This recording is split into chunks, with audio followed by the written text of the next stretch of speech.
Hello everyone, मैं हूं शेर अली और आपका फिर से मेरे चैनल में स्वागत है। नेश ब्लॉग एंड रेसिपी। और कैसे हैं आप लोग सब? मैं उम्मीद करता हूं कि आप सब ठीक होंगे। और मैं फिर से हाजिर हूं आपके सामने एक नई रेसिपी के साथ, जो है निहारी। शुरुआत करते हैं और इंग्रेडिएंट देख लेते हैं।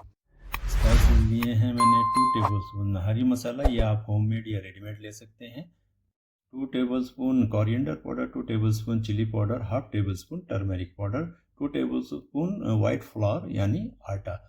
दो मैंने ली हैं बड़ी बड़ी प्याज थिन स्लाइस फ्राई करने के लिए, और 2 टमाटर चॉप करके मैंने रख लिए हैं।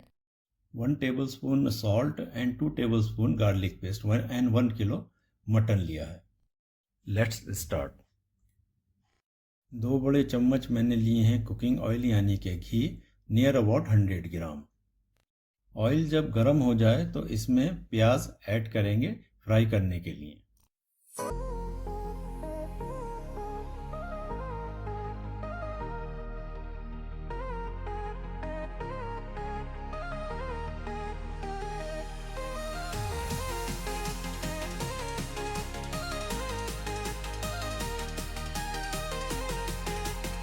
प्याज को अच्छे से फ्राई करेंगे गोल्डन ब्राउन होने तक।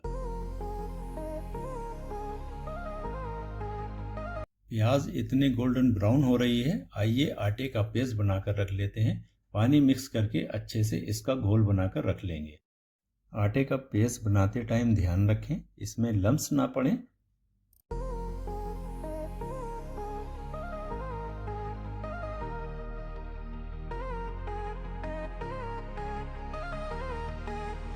आटे के पेस्ट को अच्छे से स्टिर करते रहेंगे जब तक कि ये पेस्ट स्मूथ ना हो जाए।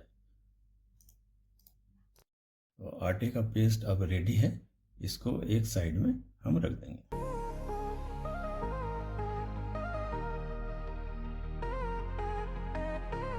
प्याज हमारी धीरे धीरे गोल्डन ब्राउन हो रही है और इसे अच्छे से फ्राई करेंगे गोल्डन ब्राउन होने तक।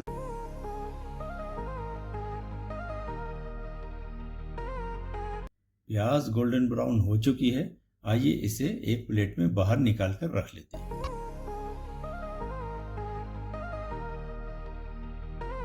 अब बचे हुए ऑयल में मटन को ऐड करेंगे और स्टीर करेंगे। स्टीर करने के बाद अब गार्लिक पेस्ट ऐड करेंगे और स्टीर करते रहेंगे।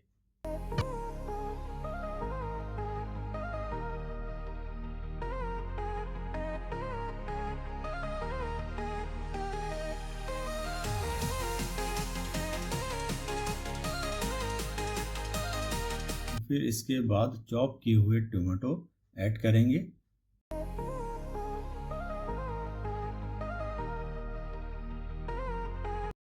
आइए अब इसमें जो मसाले रखे हुए थे वो सभी मसाले ऐड करेंगे और मसालों को गोश्त के साथ अच्छे से मिक्स करेंगे।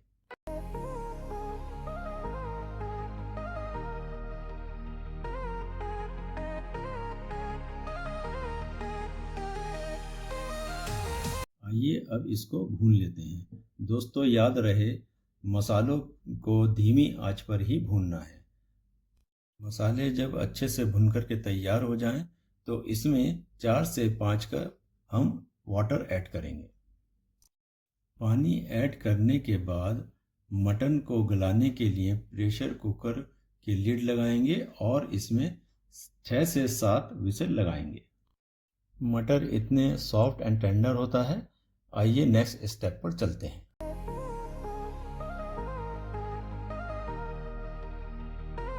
प्याज हमने जो गोल्डन ब्राउन करके रखी हुई थी, आइए उसको मिक्सी में डालकर उसका एक पेस्ट बना लेते हैं।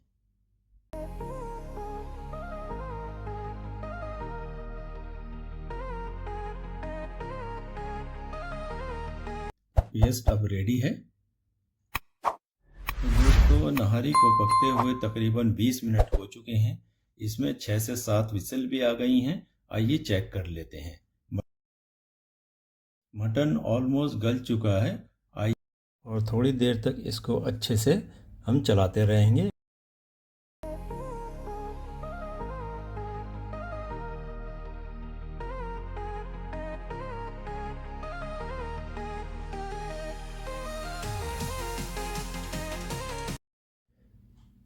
और आइए अब हमने जो ऑनियन का पेस्ट बना करके रखा हुआ था वो अब इसमें हम ऐड करेंगे और अच्छे से इसको चलाते रहेंगे।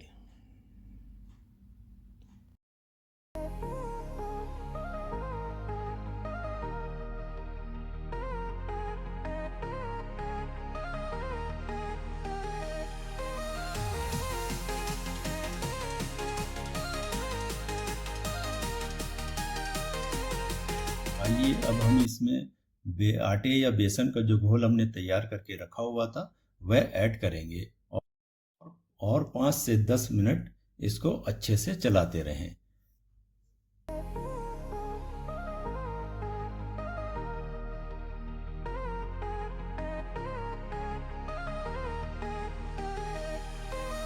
और अब हम इसमें 1 से 1.5 कप पानी ऐड करेंगे। आटे या बेसन का पेस्ट ऐड करने के बाद इसको कंटिन्यूसली अच्छे से चलाते रहेंगे। अगर हम इसको नहीं चलाएंगे तो पेस्ट जो है नीचे लगने लगता है या जलने लगता है, तो इस बात का आप लोग ख्याल रखें। भूनते हुए वक्त जो हमने ऑयल बाउल में निकाल करके रखा हुआ था यानी नितार कर रखा हुआ था वो अब इसमें हम ऐड करेंगे एक्स्ट्रा रिच एंड सिल्कीनेस के लिए। अब आइए कुकर को कवर करके इसे 10 से 15 मिनट के लिए और पकाएंगे। धीमी आंच पर हम लोग पकाएंगे जब तक कि ग्रेवी सिल्की या थिक ना हो जाए। दोस्तों नहारी को बनते हुए तकरीबन 15 से 20 मिनट हो चुके हैं। आइए इसको चेक करके एक बाउल में सर्व कर लेते हैं और गार्निशिंग करेंगे ऊपर से।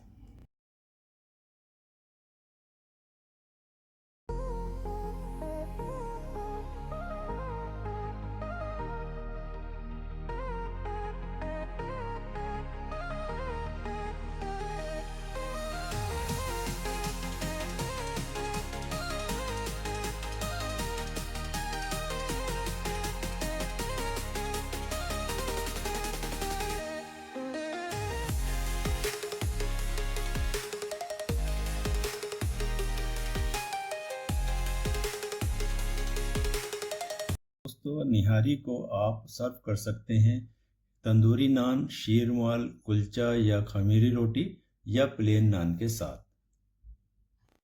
दोस्तों निहारी का मसाला आप घर पर भी बना सकते हैं। इसको मैंने बनाने का तरीका डिस्क्रिप्शन बॉक्स में मेंशन कर दिया है। तो दोस्तों ये थी निहारी की रेसिपी।